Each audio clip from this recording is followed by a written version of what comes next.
So to begin, I'd like to acknowledge the Wiradjuri, Ngunnawal, Gundungurra and Biripi peoples of Australia who are the traditional owners and custodians of the lands on which CSU's campuses are located and with whom CSU has association. And I pay respect to the elders both past and present. This year, the You Imagine team is running a number of workshops, guest lectures and face-to-face and online sessions and events as part of its new We Imagine series, where we partner with units and teams within CSU, as well as external community and industry partners to explore the potential application of digital technologies to support online innovation in a variety of contexts, including academic, industry and community. So today is the official launch of our second season for the year called We Imagine Mixed Reality. And this professional learning season is being held over the next 5 weeks, culminating in 2 events in Wagga on the 12th and 13th of September. So anyone who's thinking of travelling to Wagga to visit the Wagga campus, make sure you do it on the 12th and the 13th so you can be involved in our face-to-face events that are exploring mixed reality. And it's no coincidence that we're actually launching this season as part of National Science Week, which is Australia's annual celebration of science and technology, and this topic fits perfectly within that brief. So each week we'll be hosting on average 2 one-hour online sessions exploring concepts, issues, technologies, programs and the affordances of virtual reality, augmented reality and mixed reality in higher education. So please visit the You Imagine website and the Division of Learning and Teaching's professional learning calendar, and keep an eye on what's new or YAMA for details. Featured speakers include researchers, educators and industry leaders engaging in VR, AR and or MR. Each online session consists of a 30-minute presentation followed by a Q&A session and then open discussion, so people who are attending can discuss the ways that they think these technologies could potentially be used to support teaching and learning at CSU. We've chosen this format in the hope that busy academics and professional staff can squeeze in at least half an hour, a couple of times each week, to attend these presentations. And I'm pleased to say that some of our expert presenters for this season are CSU staff members, which is an indication that we have academics and disciplines at CSU who are leading innovation and application of some of these technologies in this space. I'm pleased to introduce the presenter of today's launch, none other than our very own Tim Clapdoor, who is the online learning technology leader in You Imagine. And Tim's presentation is called Welcome to the World of Mixed Reality. And this will provide an overview of the topic, laying some of the foundational concepts and technologies and providing some examples of how we can rethink the world around us using these new technologies. So please feel free to use the chat to share ideas, comments or questions throughout Tim's presentation, which we can draw upon in the Q&A and general discussion time in the second half of this session. So over to you now, Tim. Okay, thanks for that, Lynn. Just a reminder, if you want to mute yourself, might save some embarrassing kind of phone calls or pinging noises. Yeah, so what I'm working on today is doing a bit of a kind of overview of what mixed reality is, and some of, I guess, the ideas behind the technologies. I think there's a lot of kind of focus on the technologies themselves. I guess what I wanted to do is, do a bit of a deeper dive into what were some of the kind of driving ideas behind this. And I think once you kind of get into that space, it kind of opens you up to rethinking about what are those possibilities and the applications to education and learning. So this, I guess the foundational concept is just this idea of having 2 separate kind of spaces and realities. We've kind of got this virtual one, and then on the other hand, this kind of physical one. And, you know, if you break it down, essentially what we have is what we can imagine in our heads and then what actually exists. And there's always been this kind of duality existing. You know, it kind of goes back to what is essentially kind of being a human. And, but we've also sought to kind of talk through this, to kind of share those virtual things, those things we imagine. We want to share them, and we want to get them out of our head and be able to kind of talk through them, to discuss them, to kind of expand what we do. And we've always kind of sought to do that. And, one of the earliest ways is to just do the storytelling, of telling stories to each other, with how we can imagine how the world works. And we share that with people, and people kind of can, attach themselves to those ideas and take them forward. But we've also sought to kind of, improve the fidelity of that virtual kind of ideas and our imagination through technology. So whether that's through art and painting, so we can now draw and visualize what we have in our heads. We could print them out and put them into words and send that around the world, and people could kind of become access to those kind of timelessness ideas of what's, that kind of virtuality can get passed around more easily. And then to things like cinema and television, where we use a completely different medium to kind of express what doesn't exist or what we imagine. And so each kind of step through this, we've kind of sought to improve the fidelity. And I guess this is, why do we want to do this? And I think there's kind of a few kind of key concepts here. And the reason why we do this is that we want to kind of contextualize what our experience is. And so we can kind of share that virtualness to kind of say, this is how I think we fit into the bigger scheme of things. This is how these things kind of relate, or why they might relate. There's also just that idea of expanding the mind, of thinking beyond the horizon. Like, quite often we're kind of limited with what we can see. The virtual kind of allows us to think beyond that, to think in kind of greenfield spaces, to really kind of imagine what a different world could actually be. And part of that is, it's exciting to do that. It's about kind of having exciting into the kind of mundane parts of our life. The virtual allows us to kind of get excited to go through that kind of fantasy and kind of see what those possibilities might be. And, computing has always kind of been a part of that. Our kind of ideology of science fiction has kind of quite often taken the new technologies and kind of taken us, okay, what could we do with this? And computing's been there since, the 50s, and it's become melded into our science fiction in the way that we kind of think that the future could and perhaps should be. But, science fiction often goes way ahead of what contemporary technology can imagine, the possible futures that computing could actually do. It took a long time before digital environments were capable of doing really anything beyond text or adding up and those kind of simple functionalities. And I think this is a really good example. This is a screenshot from the movie Escape from New York. And for us, it looks very digital, looks very kind of, we're used to seeing that. But the reality is, when this was shot, computers couldn't do this. They couldn't kind of construct 3D wireframe environments, even that kind of basic concept. So what they actually did was built a model and then taped kind of that fluorescent green stuff that would go under the black light.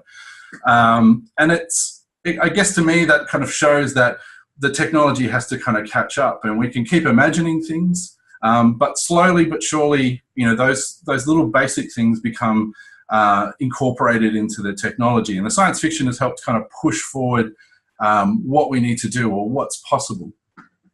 And so where we are now is to a point where computer-generated 3D graphics have allowed us to create purely digital objects. And these things can then be kind of merged in with the real world.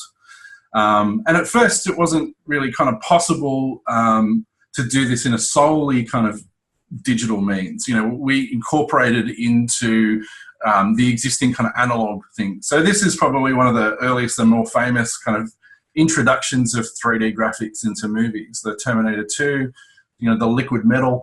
And what it did was kind of give a visualization of a concept that was really difficult. I mean, how else would you show a guy that's made out of liquid metal that can reform and transform himself, kind of infinite possibilities? To do that in a traditional way would have been incredibly difficult. But 3D allowed us to kind of start to blend these two ideas together, to bring that kind of virtual imagination into a kind of physical world. And at the beginning, it was really that kind of blending, and it was limited to the movies because no one else could actually afford to do any of this stuff. That this took hundreds of man hours to actually create. You needed the most expensive, fastest computers to actually go through and render this stuff and stitch it all together. So this is kind of how we kind of evolved out of that. And, it got to a point in terms of the technology where we could actually start to render those 3D environments. But, this is kind of, I guess, a screenshot of kind of the early days where they were really kind of low fidelity, very blocky polygon shapes. But all of a sudden, we were starting to deal with kind of this 3D space and this 3D environment.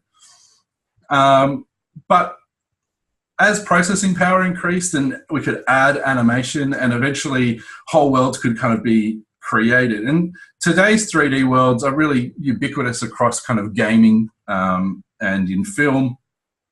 And the technology has kind of reached a point where it's not only realistic, it's stunningly beautiful. So these shots are actually game shots, in-game shots from Grand Theft Auto 5. So this is kind of the fidelity that we're capable of now producing in terms of that 3D environment, that computer, that digital, that virtual kind of imagined space. It's now possible to kind of do these highly realistic kind of shots. This is thousands upon kind of thousands of pixels showing kind of, smoke and fog and clouds and water and all those kinds of things. And so we've kind of got to a point in terms of this virtual space where it's becoming, quite difficult to actually distinguish between what's actually imagined and what's real. And so, now all of a sudden this kind of virtual idea is kind of a little bit interesting because we can make it look really realistic. And so we're kind of meeting a bit of a crossover point between that kind of virtualness and the kind of fidelity side of things. So how did all this happen? Well, the underlying technology is 3D, and that gives us the ability to actually map and create objects in space across the 3 dimensions. So most of you are kind of familiar with the X and Y axis of the graph. That's a pretty standard, that's the 2D. And then what we do is we add the Z axis, and now all of a sudden we've got this kind of extra dimension to play with. And now we can kind of give stuff space. We can place them in a space, we can give them volume and dimensions. So when it first kind of started, we were creating these kind of singular objects. We kept them very simple, that kind of polygon kind of base. But we've been able to kind of make them more complex. And once you can kind of create one object and then you can have the power to kind of add them to 2, then all of a sudden you can start to create context and situate objects within a bigger environment. And so the number of items that we can get to coexist within that environment has steadily been increasing. And we can then add more complexity to the actual models themselves. We can give them physical properties. We can provide them with data about how they might interact, how they might move and flow. And we can animate these things computationally. So rather than the kind of old school kind of cell animation where everything had to be hand drawn and hand tweaked, we can actually set these as properties. And so that when objects in the 3D space start to interact with each other, then they actually animate themselves. But the main convention that we've kind of been dealing with is that we've been stuck with viewing these visuals in this virtual environment through the screen. So we're looking at a plane at an imagined reality. It's only ever kind of lived, on that screen. It's stuck behind the glass. They may be beautiful, but essentially they're still kind of that unattainable because we have to kind of look at them on this plane. But I guess, again, this is where that technology is kind of evolving. It's catching up to kind of the ideas. And now what we can do is we can strap on some goggles and really actually immerse ourselves in a virtual world. We're not necessarily looking at a screen anymore. We're looking through the screen. The goggles actually take away the rest of the environment. We're looking purely at that kind of virtual space. And virtual reality is not anything kind of new. It's kind of been an evolving field since probably the 50s and the 60s. But, even that kind of first kind of 3D environments that got popular in the 90s, they were really blocky. They were that polygon kind of thing. But it kind of laid the foundation of, how could this technology work? And it's been getting better and better as we've gone through. So now, because we've got that fidelity within those 3D environments, we can actually, replace our viewing experience of the virtual world with something that's much more natural, much more realistic. And the beauty of the kind of goggles is that, if it's on a screen, you turn your head, you're looking away from the screen. When you've got the goggles on, you turn your head and you're actually looking around the environment. You can change your viewpoint. The goggles are really tracking your field of view, and so it's you're getting this first-person perspective of things, and that's kind of something that's quite new. And I guess just as a side to this is that it's not necessarily just applicable to the kind of virtual 3D kind of objects that we create. Things like 360 video are the similar kind of ways, is that we can create a digital kind of space to operate in, but it's recording the kind of real world. So it's not something that's just imagined and just virtual. The same technology can be utilized and to kind of engage with 3D real environments. So things like 360 video, like Google Maps and Street View, I think you can actually get in and have a look at and see and interact with by using these kind of goggles. Now, it's also kind of important to point out that we're a long way from the Matrix when it comes to virtual reality.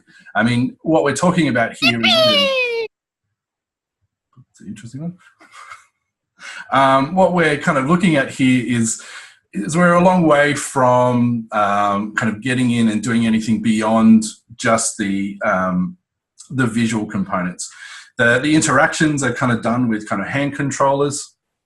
That's still a little bit awkward, and there's not necessarily any feedback when you do interact with objects in the 3D space at the moment. We don't have that kind of technology coming through, but it's something that's kind of coming through. The next kind of wave of technologies can really kind of prepare us for that. But I'm going to play this little video, and I hope it kind of comes through okay. But this is what's kind of possible now, I guess, in that 3D space. So this is zero latency. It's a kind of game that you can go and play in Melbourne or Sydney or Brisbane. And basically what you do is you wear a backpack with a computer. You have the virtual goggles on and you get given a gun. And then you get to walk around in an actual physical space, which is just a kind of clear warehouse room. And you get to kind of interact with the virtual space in the physical space. You're not kind of tethered to a computer. You can actually walk around. And what this is doing is kind of tracking your motion through the space. And the beauty of this is that they can kind of construct new maps and new levels. You can walk up and down things in a virtual way, not necessarily a physical way.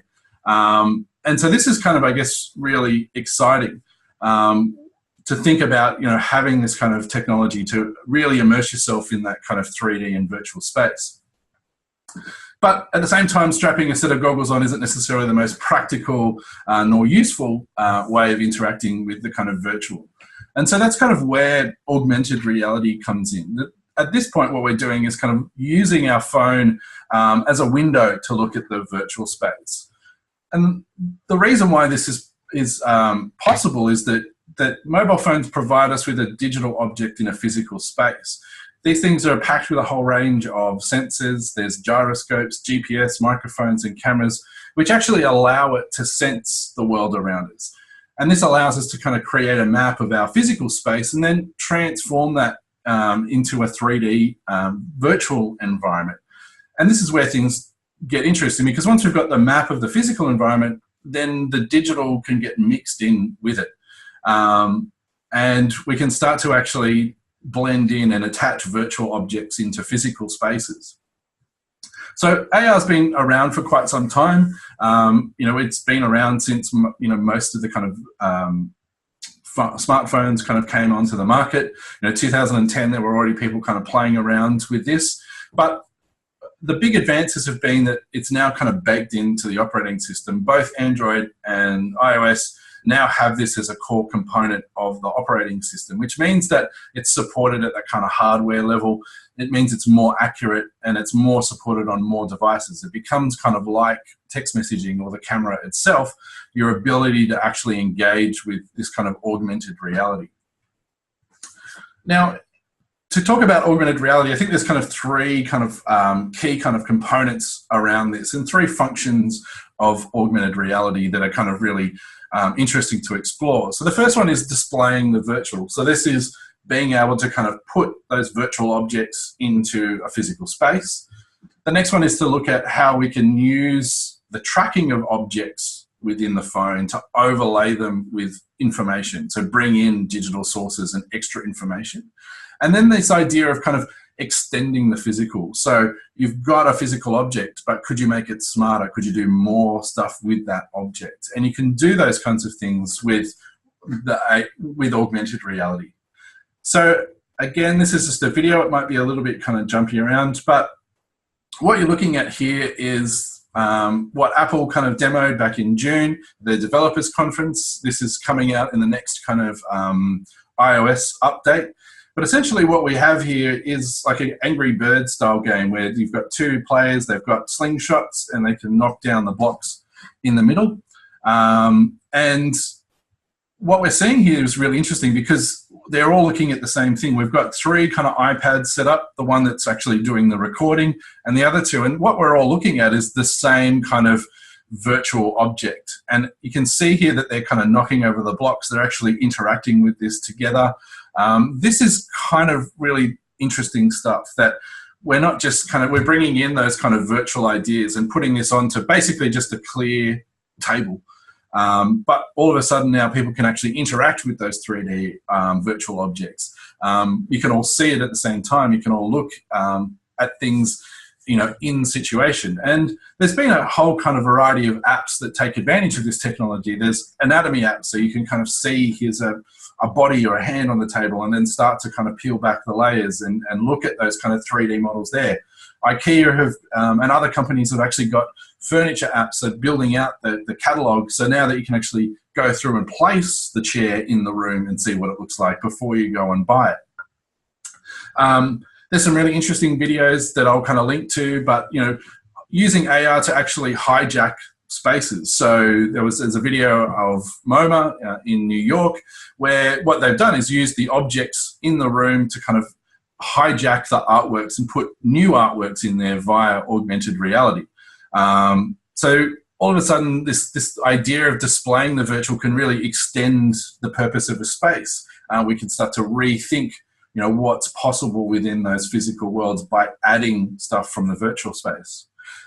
The second one is overlaying information. So I've got two kind of clips here. So the one on the left, the kind of vertical portrait one, is basically looking at the skyline of London and then overlaying the kind of points of interest as you move the camera around. So this is using that kind of object recognition to kind of say, oh, well, that's this thing, and here's additional information about what you're looking at. This one here is for anyone that's ever had to do tech support for parents or older people. You're trying to show them how to do a complex process. Well, now what you could do is use AR that, Nano can pick up the remote and actually see those kind of instructions in place. They're not like wondering which red button am I pressing. They can see what the process is. And we can use this kind of functionality to kind of explain things, to provide context to objects. This is another kind of example of this of, using the physical object to kind of bring in extra information. So here we've got a game off the shelf. We look at it through our phone and all of a sudden now we can see here's the price of that item at different stores. Here's video clips of the gameplay. Here's the review. Here's extra screenshots. You can start to think that using this overlay can actually add a whole bunch of additional information to a physical object. Or even things like our textbooks or like the materials that we produce, we can provide students with extra information about those kinds of things.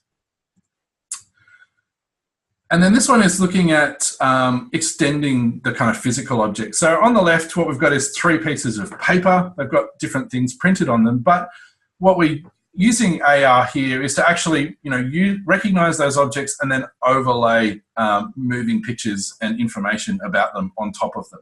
So we've got just normal bits of paper. There's nothing special about these actual physical objects, but now we can kind of overlay them. We can put new information on them. The second one is looking at the Apple Watch. So on on here, you can kind of see the icon, and the AR app can actually recognize the icon that's on the watch and then display additional information based off recognizing what it sees through the camera. So all of a sudden, you can extend the physical kind of nature of these things. Instead of having to interact them with a special way, you just overlay them with a kind of whole new kind of environment there. And I guess this brings us to the next kind of area, which is the mixed reality. And this is essentially blending both that kind of virtual reality and the augmented technologies. And so you're doing this by putting on a headset, and it's allowing you to kind of physically map out the room around you, and then to display things by looking through the glass. So if I just play, this is a kind of promo video from Microsoft around their technology, which is called the HoloLens. And so what this has actually got is a couple of cameras on the front, and then you can actually see through the glass. And so you can actually, these are projections on the real world. So you're still able to see the real world around you, but at the same time, the application then can project these kind of 3D objects into that space. So you kind of got the best of both worlds. You're using the physical world to be anchors to those kind of virtual objects. It's mapping out what's a flat surface, what's a wall, what's that, and allowing you to kind of overlay things. But also, what they've shown here is because you've got a camera, you can make like a Skype call, and the other person can actually see what you're seeing. So that kind of idea of kind of being able to immerse yourself, see what a practitioner is doing, or to ask for help, what do I do now? You can actually annotate like that screen. So if you're asking for help, you can actually say, I don't know which button do I have to press to do this. Someone can actually annotate on the screen, and you can see that on the actual object that you're looking at. So that's kind of, really interesting kind of potential to go down that way as well. So if we think about those kinds of technologies, how exactly can we use these in education? And I think essentially what we're kind of putting on the table here is a bunch of new immersive technologies. We're not really kind of looking at stuff anymore. These are things that allow you to actually interact with them, to touch them in some kind of way, but to kind of do more than just simply consume them or to read them or to just look or watch. We can actually kind of get in there. Like the idea of kind of being able to actually change the perspective, to change the point of view. I want to see these details from this kind of direction is really a kind of interesting way to kind of think about things, to kind of get immersed in entirely kind of constructed environments.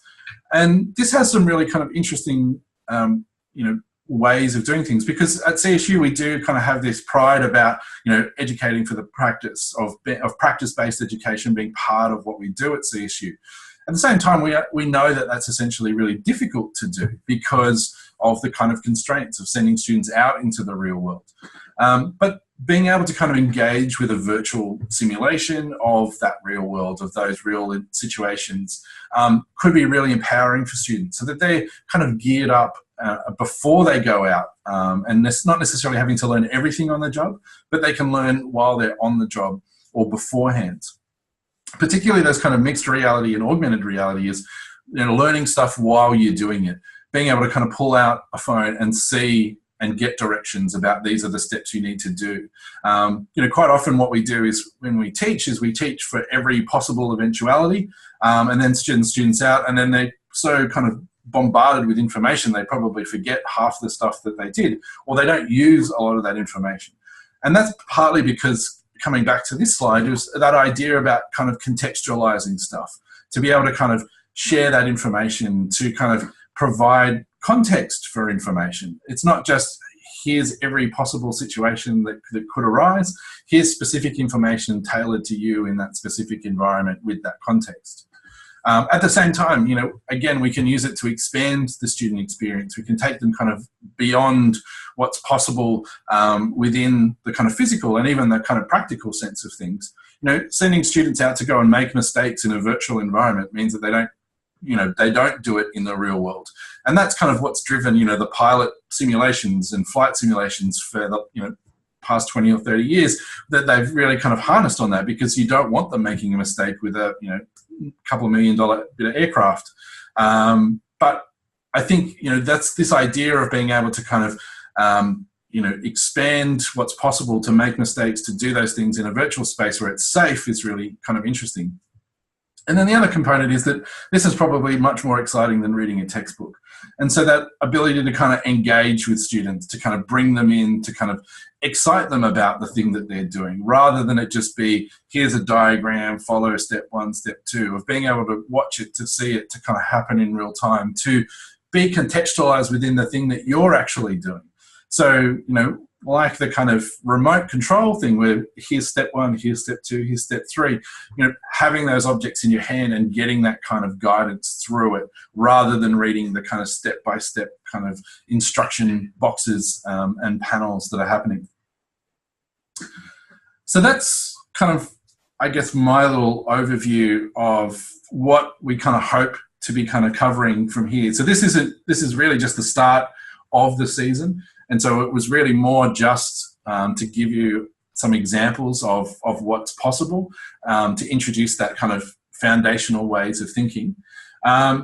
We've got the hashtag and our Twitter account, which is kind of where we'll be updating things. So if you want to kind of contribute into the discussion or conversation in those spaces, that's the information you need there. We're also, I guess, putting in like a readings list of stuff that's articles that are related to the topic, but also somewhere where we can dump all the kind of links and things that we've been showing. So all of the stuff that I've got from, I've shown in the presentation today is all in that reading. So you want to watch any of those videos in proper kind of high def, then that's all possible instead of it being so juddery. And that'll be kind of an updated document. So it's just a Google Doc. You can get in there and access it. And we'll continue to kind of add throughout the season to that document. So that'll be kind of a living thing that people can kind of do. And I think you can go in there and comment on it as well. And I guess this is kind of, where there's more stuff coming up. We've got on Thursday, virtual reality in the teaching of anatomy and physiology. So that'll be kind of really interesting to actually see this stuff getting used in practice. And then the other kind of thing we've got is these drop-in sessions going on throughout the season, where you can actually we're just going to have the Zoom meeting room open, and anyone can kind of drop in, have a chat, ask questions, think through some ideas of how this might work for them. That's just an opportunity we want to kind of provide to people, rather than kind of feeling isolated and no one else to talk to. You can come and talk to us. And if we get a group of people, that'd be fantastic to have a kind of conversation with everyone. So I'll leave that there. And I haven't checked the chat, so I'm assuming there's a heap of stuff in there that can probably... Okay. Thanks, Tim. That was fabulous storytelling. I did enjoy that journey very much. And it was a really nice way of providing a nice context and foundation for our We Imagine mixed reality season.